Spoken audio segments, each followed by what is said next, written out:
Okay, I want to go back just a little bit. I found some information that I feel like is pertinent. We went to Kickapoo in 1958, and there we broke ground for our new building on April the 17th, 1955. This was after a conversation with Dr. Corder and plans had begun to materialize.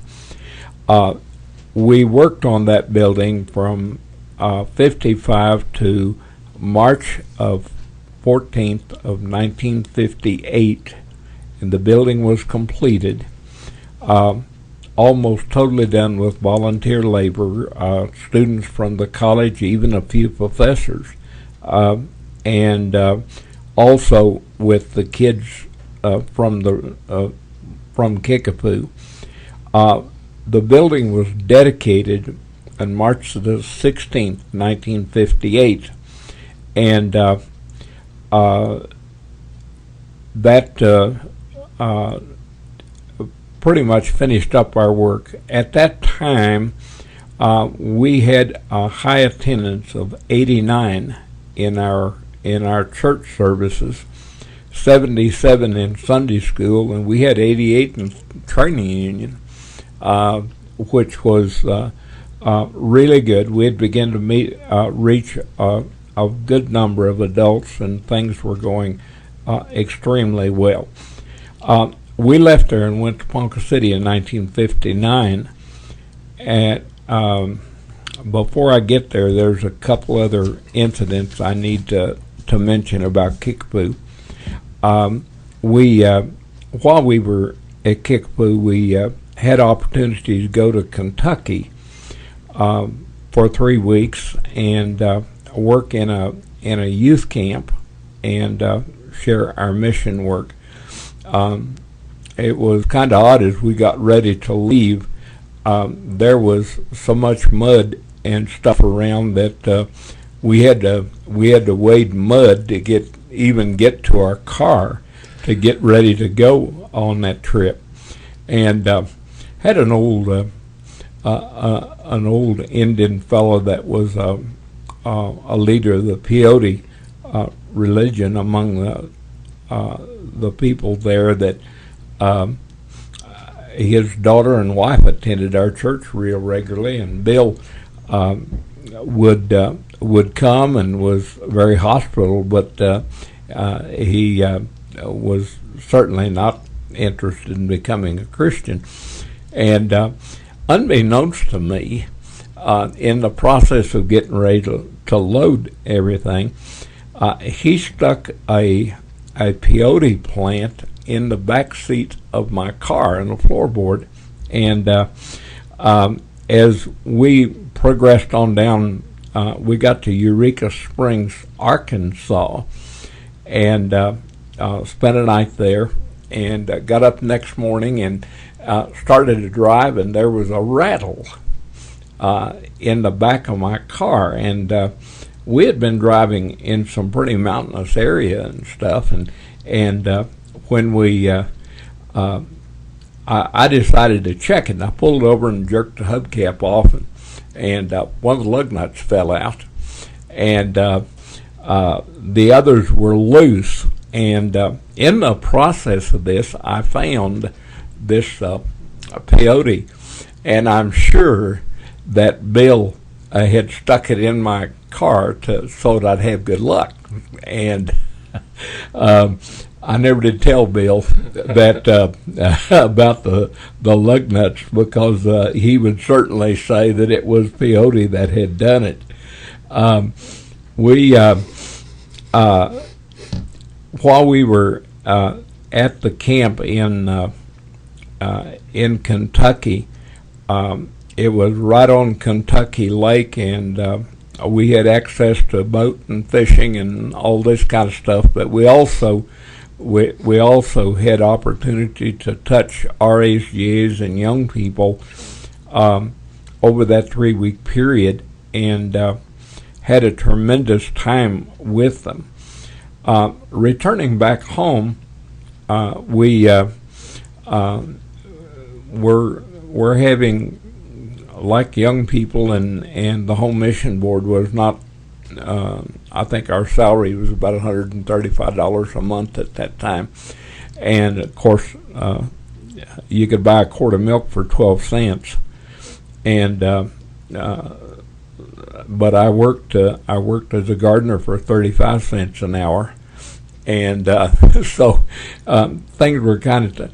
But anyway, we found out that there was a lot of pecans growing in trees, and you could thresh these pecans out and take them and sell them. And so we decided this would be a way to make a little extra money. And only two problems with this. Number one, you had to thresh the pecans out of the tree, get up in it and use a stick, and so I did that. And then after I'd done it, I slid down the tree, and these trees are about 60, 70 feet tall. And of course, it was winter time or fall, and there was no leaves on the trees. And one of these particular trees I climbed up, I probably had to slide down about 30 feet on the trunk. And of course, my T-shirt got pulled up, and I am highly allergic to poison ivy. And there was a poison ivy plant growing up that tree, and it ground it into my chest and stomach. And I had some problems with the poison ivy.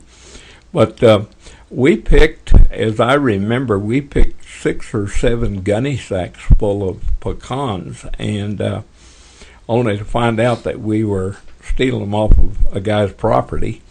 And finally were able to settle with him for half of it. But and that was about the end of the pecan picking for us. At this time, we were working on our church building, and one day I was up on the roof, and our house trailer was on the property, probably 100 yards from where I was working on the building. And Barbara was just a little girl then, probably 2 years old, and toddling out across there. And of course, she saw her daddy up there, so she takes out and was walking up there. And as I looked, our neighbor had 2 goats. One of them was a big billy, probably weigh 150, 200 pounds, and that billy was mean. And he saw Barbara and started at first walking toward her. Oh no! And so I very quickly come down the ladder, off of the roof, down the ladder, and ran just in time to catch him before he hit her. And he would have hit her from behind. She had no clue as to what was going on. And needless to say, the owner and I had a discussion, and later that afternoon I saw the goats going to the market. But Barbara was not injured, and that neighbor and I had several run-ins like that. One of the things that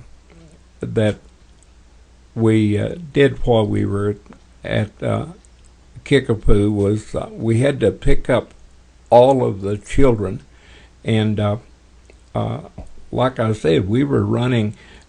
It was not to have 30, 40, 50 young people in our services, but we had to pick them up. And we ran a bus route with our car. We had a 46 Plymouth, 4-door, and we'd load that full of kids, and we'd probably drive 35 to 50 miles a service, picking up kids over these country roads. And Oklahoma is known for its mud and its rain. And I had a couple of experiences with with the rain, it was not uncommon to get 3 or 4 inches of rain at a time. It just flooded everything. One particular time, we had services and had kids at the church, and we got a heavy rain, and I went to take home some of the children, and to get to their house, you had to go down about, I'd say probably 40 yards of hill, and probably dropped 20 or 30 feet in the process of that. And there's a little curve in the bottom of the road.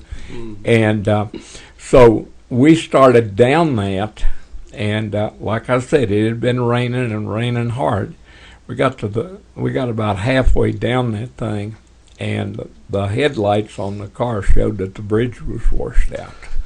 And so I tried to back up, and of course I had a whole bunch of kids with me, and every time I tried to back up, the car would slide over toward the greater ditch, and they would push on it, and we probably worked for an hour trying to get that car back up that hill, and I was, while they were pushing and I was trying, I was sure as the world praying at the same time. And after we'd been at that about an hour,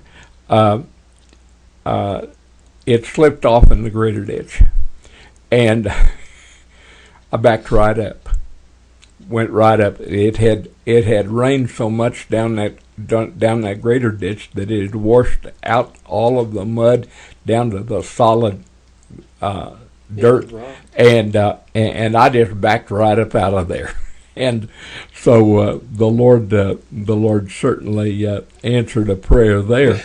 Had another answer to prayer. We had a fellow by the name of John Bobo. He was a student that was a friend of mine, lived in Oklahoma City, and we went to school together.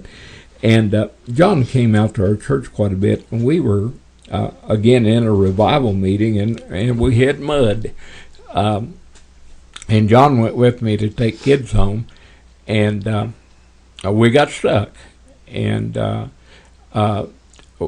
it was cold. It was probably just above freezing, and as we were stuck, I have a policy. I'm never stuck as long as I can move a quarter of an inch either direction. I may be going straight down, but anyway, we would pull up a ways, and then we would get grass and rocks and tree limbs and anything else we could to put underneath the tires, and try to go back and forth. And John was putting these in, and in the process of it, he lost his senior class ring. And of course, his hands was cold, and we were probably 30 minutes or so running this car back and forth, trying to get out. And we got back to the house, and John realized that he had lost his ring.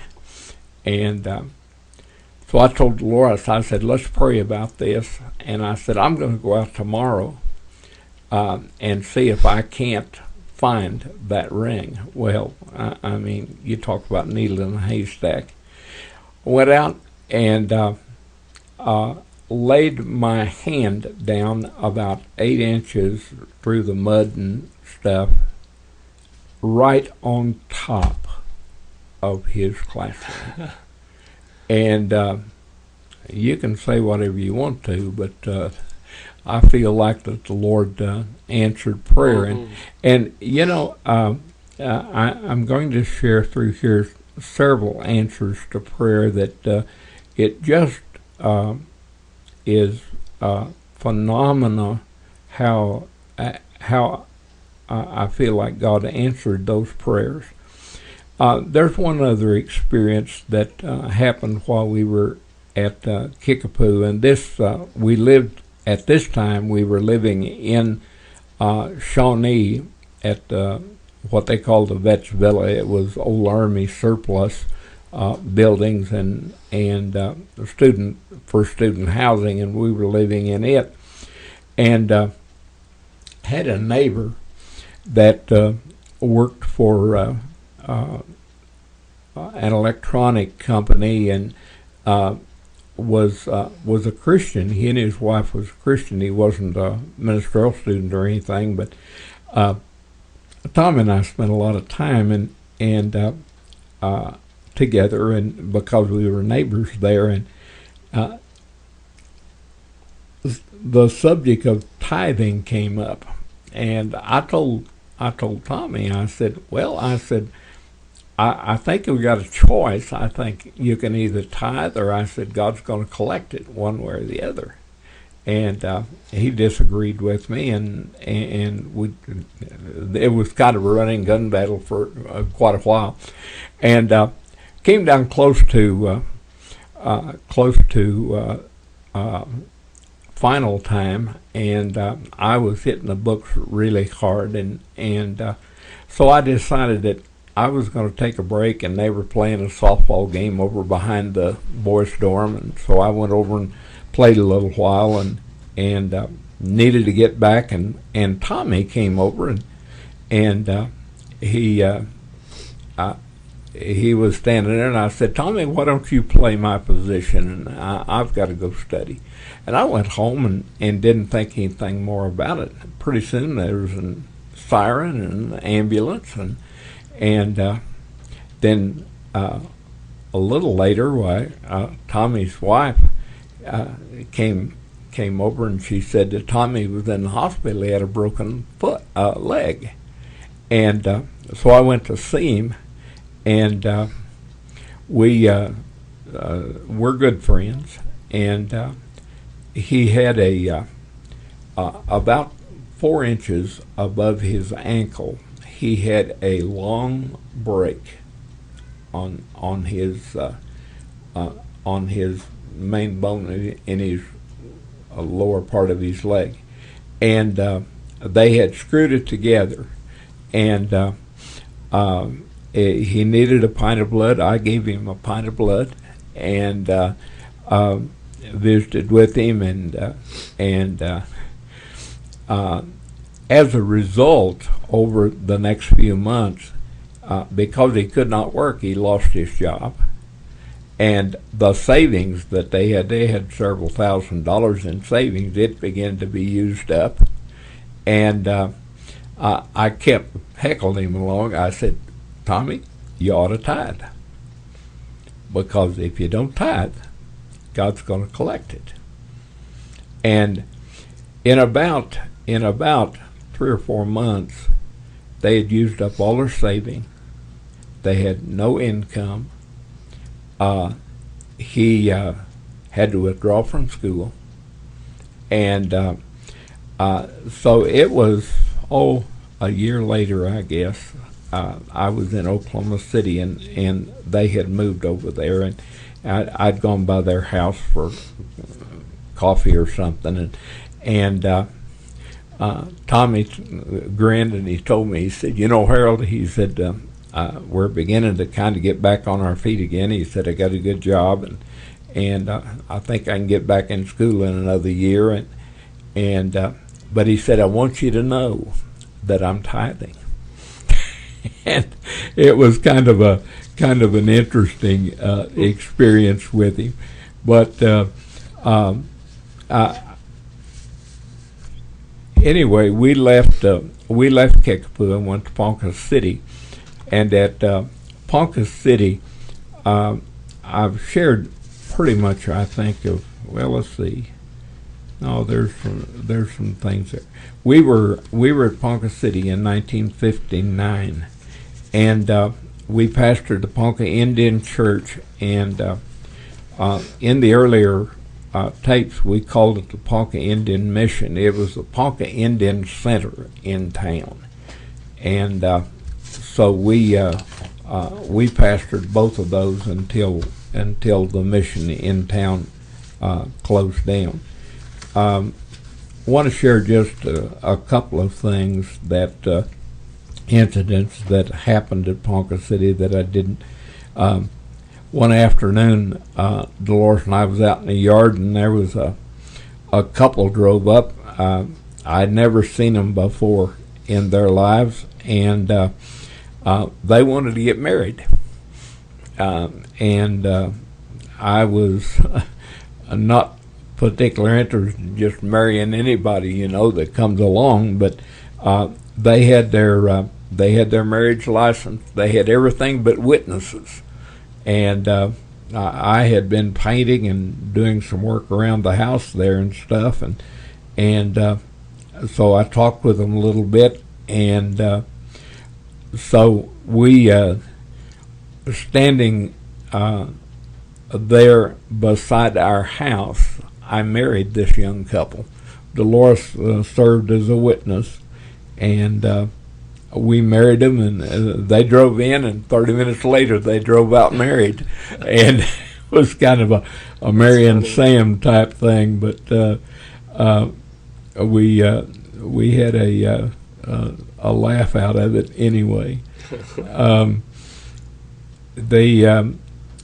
We had an associational youth rally at our church one time, and had a good number of young people there, and I got a call from the police in town, about 4 or 5 miles, and they had a fellow that was drinking, and had told them that to call me, and so I excused myself from the youth meeting. I wasn't particularly involved in it at that time, and in that part of the program. So I went to town and talked with the fella, and the police said if you'll take him home, get him on home, we'll just let him go. And the first thing he said was, "How about my beer?" And the police officer laughed at him, and he said, "Well, I'll tell you what." He said, "We're going to give that beer to your preacher." And so I took him home, and but I sure didn't let him have his beer. And on the way, after dropping him off, it was a half a mile or so to the church, and I thought, well, I'm just gonna dump this beer, and it was hot, and I popped the tab on that beer, and it squirted beer all over me. And I showed up at a youth meeting smelling like a brewery. But one of those laugh times, that you have fun with, and one of those moments that you savor over the years. Well, we left Ponca City, like I said, in 1 year, and I want to share. Now we went to Hammon, Oklahoma, in 60, I believe. No, in 59 we moved to Hammon, and I shared a little bit of our going to Hammon. I told about the duck situation, and on my sermon, In View of a Call, and when they called us with 100% call, and we made preparations to move to Hammon, and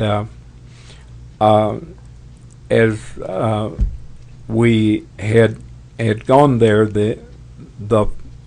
when we went there in View of a Call, they were just running the floor of the building, and the building was 32 feet wide and 100 feet long, and we worked in this. Albert Flint, a deacon in the First Baptist Church, was in charge of the building, and we worked with him. We dedicated that building in March of 1960, and by 1962 we were having about an average attendance of about 50 in Sunday school.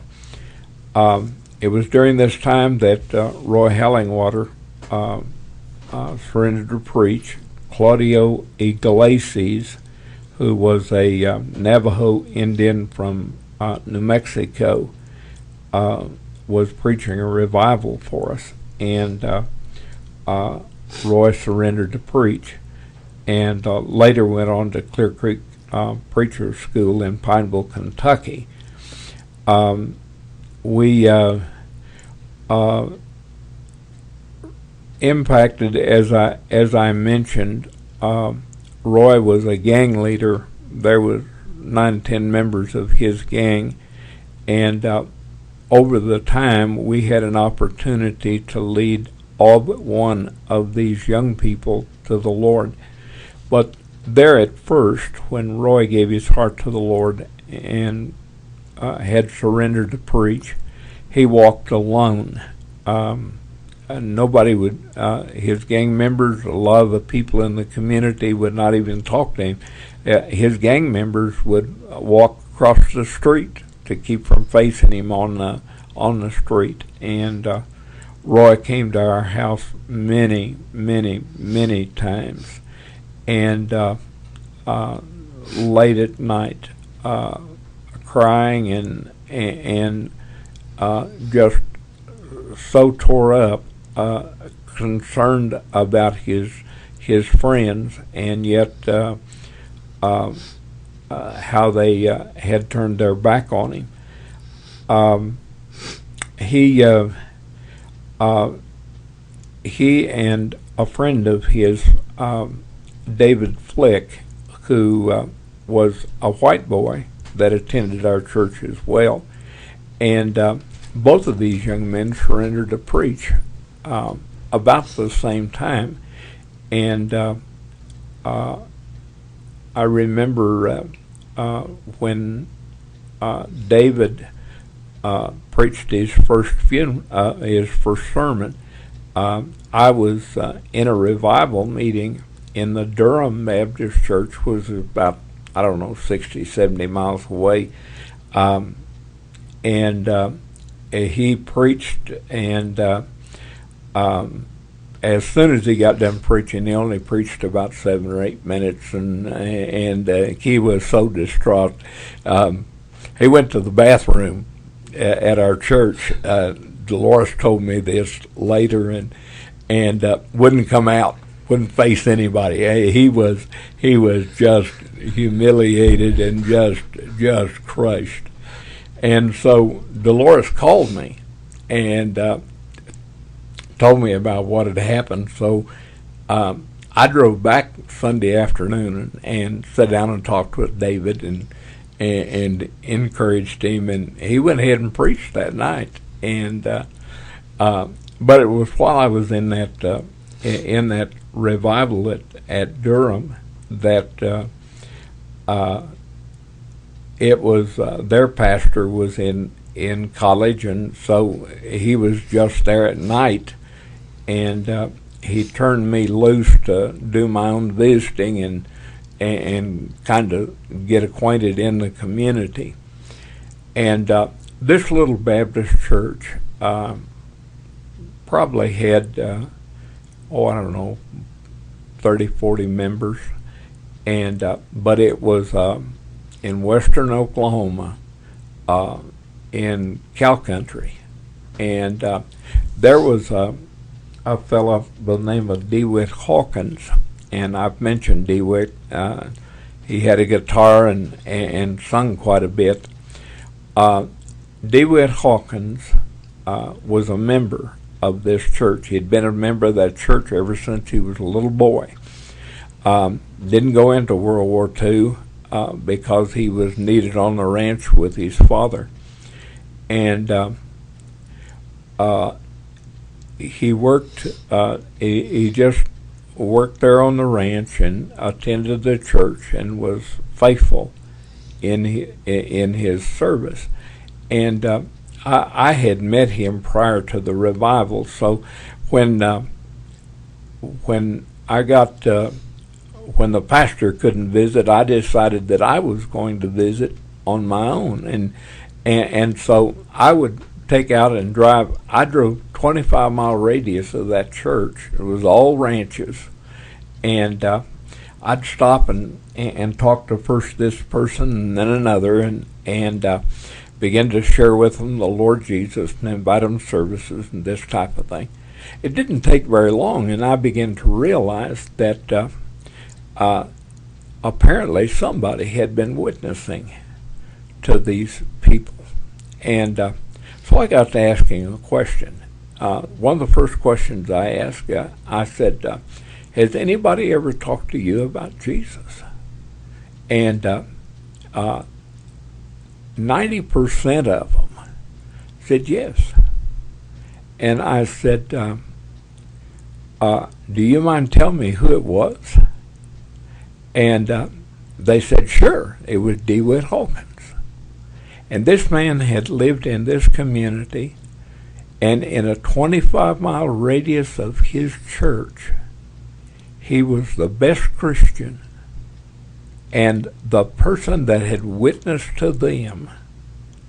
And DeWitt is still alive today and still calls Deloris and I on our birthdays. And his wife has died, part of his children have died, but he's still there on the ranch.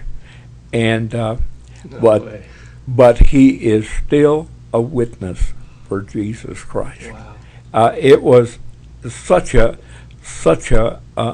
he had such an impact in that area. And so it was during that revival time that I went back and talked to David, and David went on to become a pastor and then a director of missions, and still pastor an Indian church in Oklahoma, and but it has been faithful to the Word, and we had so many experiences at Hammon, both with our Indian people and with the Royal Ambassador work that I did as well. Just kind of go through some of these. We had I found a pond. I don't know, 5-6 miles out in the country, that had bullfrogs on it, and so I come up with the idea that I told all of the boys that tell their moms that I was going to pick them up about dark, and we wouldn't be back till 2 or 3 o'clock next morning, and not to eat supper. We'd take care of that, and so we'd go out to this lake and build up a campfire, and of course we had flashlights and this type of thing, and I'd turn these boys loose along the shoreline catching frogs, and these were big frogs. They were 12, 14 inches long. Oh, wow. And big old bullfrogs. And these crazy, it was probably a half a mile around this lake, and these crazy boys would take out and they'd catch 40, 50 of these frogs, and we'd clean them up, and with our fire going, we'd fry up some potatoes and fry frog legs, and we'd sit around there and tell stories, and I'd share the Word with them, and we'd be there till 2 or 3 o'clock in the morning. And we did this. This pond would produce enough frogs for about once a year. Mm-hmm. So this became an annual thing for 4 or 5 years that we'd go frog hunting and catch these frogs, and the boys just had a blast with it. We at that time we lived in a little house about a block and nearly 2 blocks, I guess, from the church. And one night Deloris and I was in bed, the kids were asleep, and I was asleep, and Deloris said, there's something running through the house.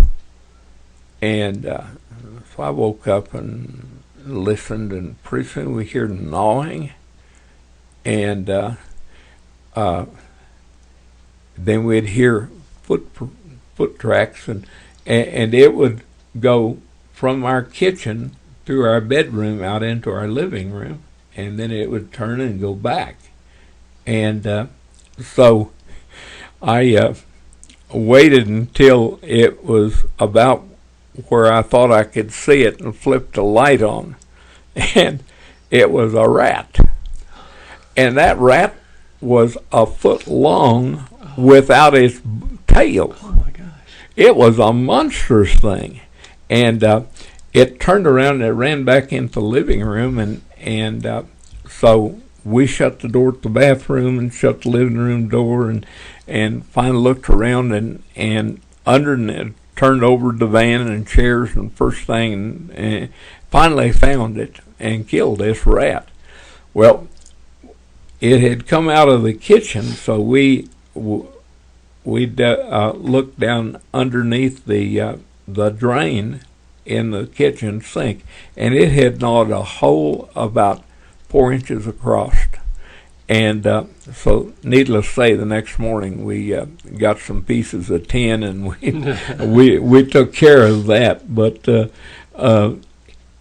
it was one of those experiences with our kids, and it was along about that time too, since I'm telling stories like that. That I used to fish quite a bit.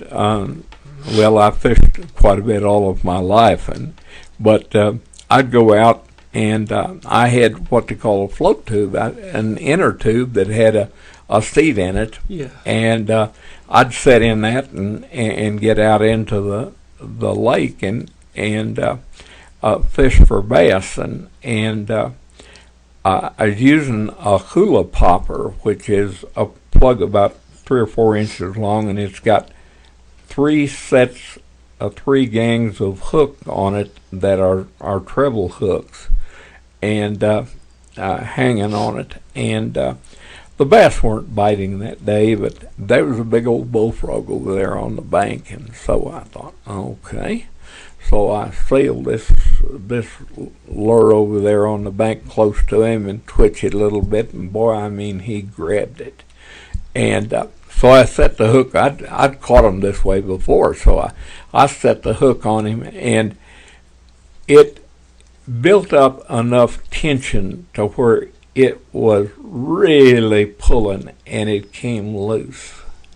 And when I saw that plug coming toward my face, I jerked my head over, and I caught that in the earlobe, one of those hooks, and it went in about the middle of the earlobe and then turned and went straight down.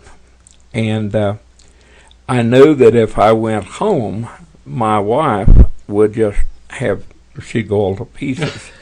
So I went to the folks I was fishing on. It was about 3 or 4 miles from town. So I got out of my float tube, cut my line, and here I am with this this new earpiece, and I went up to the house, and the gal was expecting another baby, and when she saw me, I asked her if she could cut that out, and she freaked out. So there was a lady in town that was an LPN, so I went by her place, and she had a pair of old rusty side cutters, and she tried to cut that hook with those rusty side cutters. But this time I'd had it in there for an hour, and it was beginning to get feeling back in it, and so finally I told her, I said, "You got a pair of pliers?"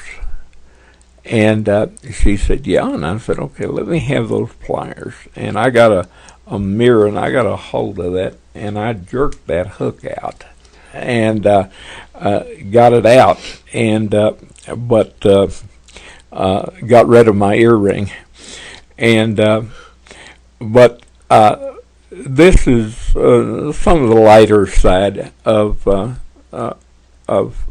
the work. I was talking about answered prayer a while ago.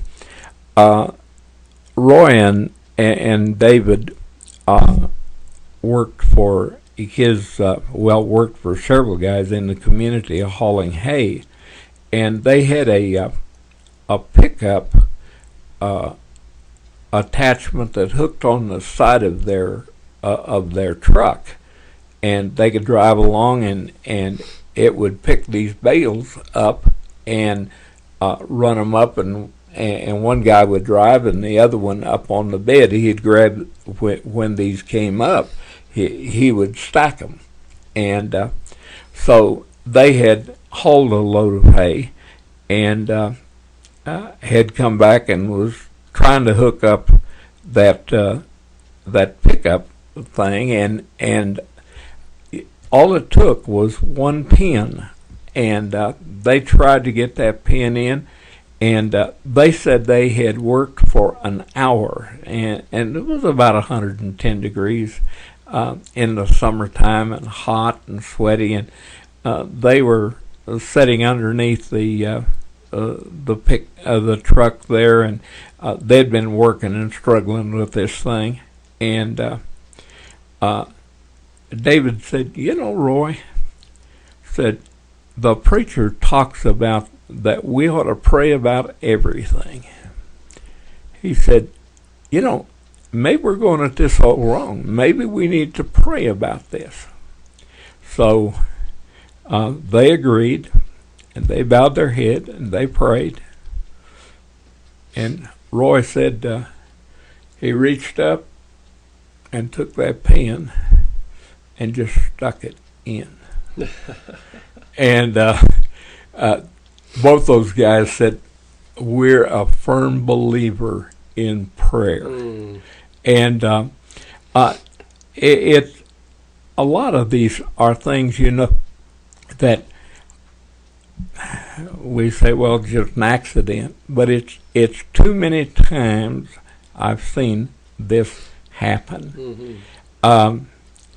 While we were there at Hammon, there began to be Mormon missionaries come in, and of course these Mormon missionaries are two young men dressed in their black pants and their white shirts and their ties, and as forever, and but they would come in along in Thanksgiving time, just before Thanksgiving time, and go door to door with all of the Indian people, and trying to share their beliefs and so on and so forth, and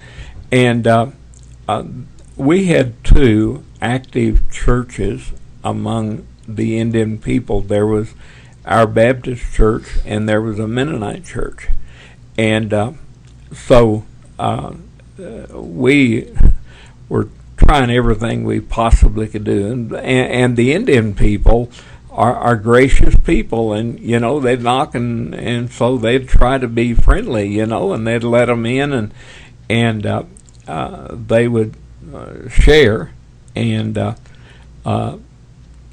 So the Mennonite preacher and I got together, and we was trying to figure out what in the world we could do to kind of counteract these fellas. And so, because what they would do, they would come in just for Thanksgiving, spend Thanksgiving and Christmas, and these people would begin. Our people would give them beadwork and feather work and stuff like this, and then about the first of the year they'd take off and be gone, and they'd come back again in next November and start it all over again.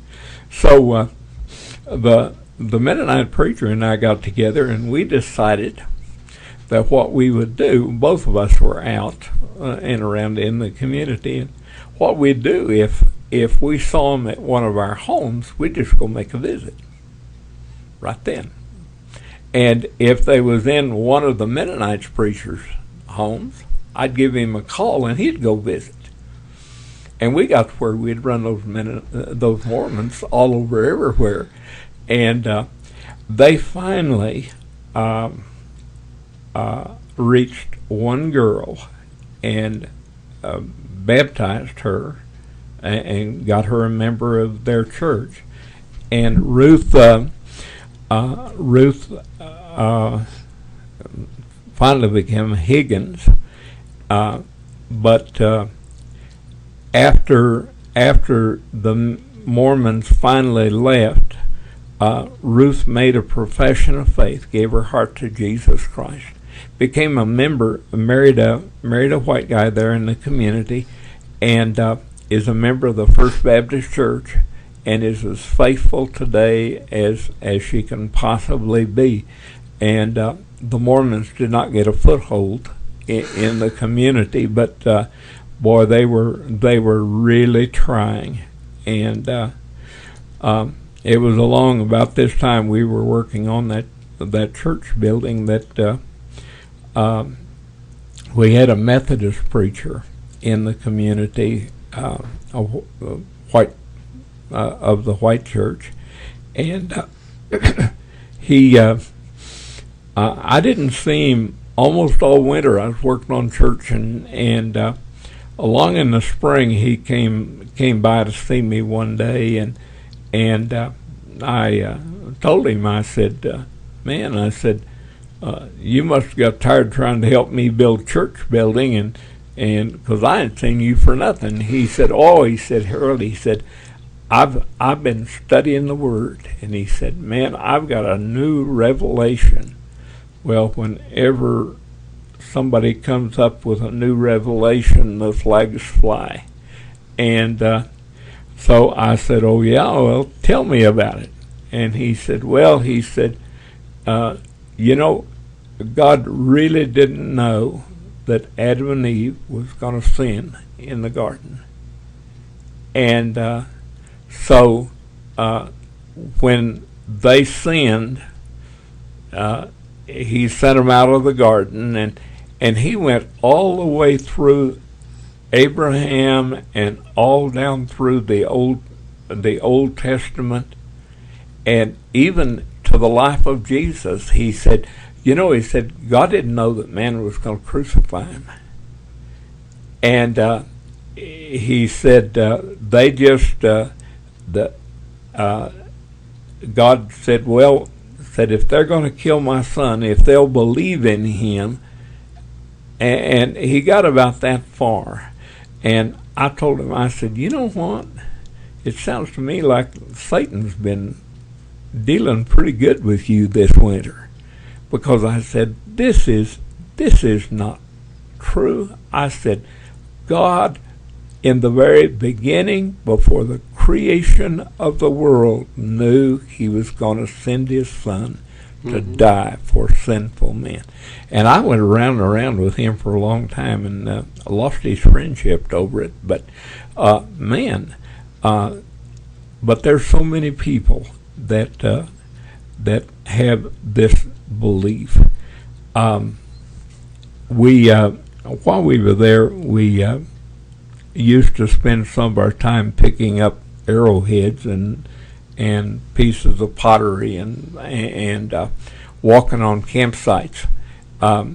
It was a pretty neat country. There's a lot of cotton ground and a lot of farmland, and you'd go out after a rainstorm, after they'd plowed and rainstorm, and goodness, you'd pick up arrowheads and all kinds of pottery and stuff. And we actually found John Flick, David's dad, got me started doing this, and we actually found a pot about 16, 18 inches wide and about 2 foot deep, kind of a heart-shaped pot. Put it together, glued it together, and had all but a place about the size of a 50-cent piece out of it that we had picked up in what was apparently a garbage container. And one day I was driving down the road, and I saw where the road grader had hit a rock, and I thought, boy, that looks familiar. And so I pulled over and went back and got it, and it was a complete grinding bubble. And when I turned it over, the rock was still, the grinding rock was still with it. No. And I was down at the post office one day, and I was saying something about I'd found that, and a fella said, he said, I got one of those out at the house that I feed my cats in the barn. And I said, you wouldn't trade that for a bowl, would you? And he ended up giving me that bowl, and it's out in the front yard. And but we had a lot of fun. Our whole family did this type of thing. Our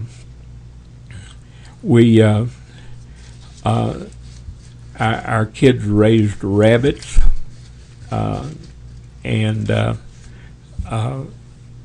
they at one time had, I think each one of them had a doe, and they had a buck between them, and they had over 100 rabbits at one time. And they got to breeding them so that they'd take them to the Ben Franklin store down at Elk City and sell them down there for 75 cents a piece at Easter time. And it's funny, they'd bring those in, and of course they'd been playing with them and handling them, and they the clerks would be talking to a little kid that wanted to buy a rabbit. And they said, "No, don't get these over here. You get these right over here. These that are they're tame. They don't scratch." And so the ones that came through the company, they sold ours before they got to them. And we sold rabbits, the babies, and then we also sold the butcher rabbits. I got so tickled at Fred one time. He had an old doe that would breed her, and she'd pull hair like she was going to have babies and have nothing. And so I told him, I said, son, you need to get rid of her, because you've tried to breed her 2 or 3 times, and I said, she's not doing anything but eating your food and getting fat. And so I said, you need to do something with her. And I said, what do you want to do? And he said, well, let's eat her. And I thought, them feeding and so close to those crazy rabbits. And so one day I killed her, and Deloris was frying her up when the kids come home from school. And Fred walked over and lifted the lid off, and he said, "That my rabbit?" And I said, "Yeah." And he says, "Good." And sat down and just polished it. And but the kids had rabbits there. They had rabbits in Haber when we moved to Haber. They just they got to where that they were a business. They weren't something that they were just pets. Yeah. And it was during that time at Hammon that we had Deloris had taken one of the families to the to Clinton, to the hospital, the Indian hospital, and I was downtown. Barbara and Fred were at home, and by this time Joel had been born. Lawrence had been born, and so she had Joel and Lawrence with her, and siren went off downtown for tornado, and I walked down in front of Flint's store where I was, and boy, there was a big old looked like a half of a ball hanging out of a cloud, and so I headed for home and got there just in time for this tornado to begin to twist and come down, and it hit about a half mile from town. Got on the ground, and by that time I was home, and the kids and I were standing on the front porch, and all at once it took a turn, and instead of going in a northeast direction, it turned and started back toward town, and we headed for a cellar, and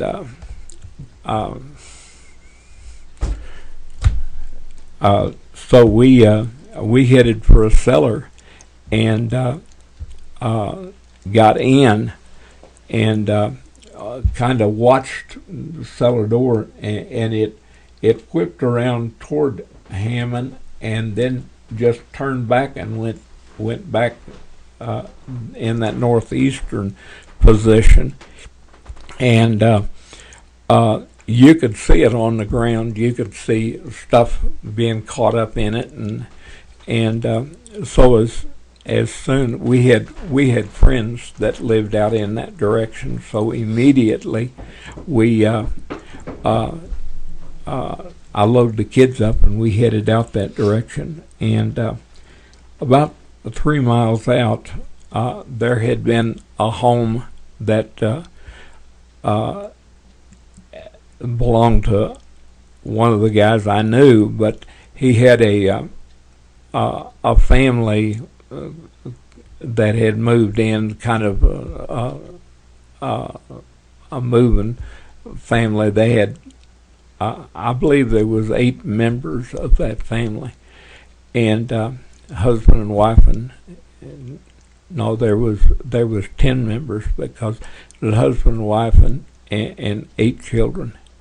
And we got out there. That house was just as level as it could be, and there was already people beginning to gather to try to find bodies or find people, and come to find out that the husband was the only one that survived. His entire family was killed, and there was a little baby that could not for a long time. We found the baby 3/4 of a mile from the house, and found it dead. And but even Barbara talks about remembering sitting there and watching us form up lines and walk out across.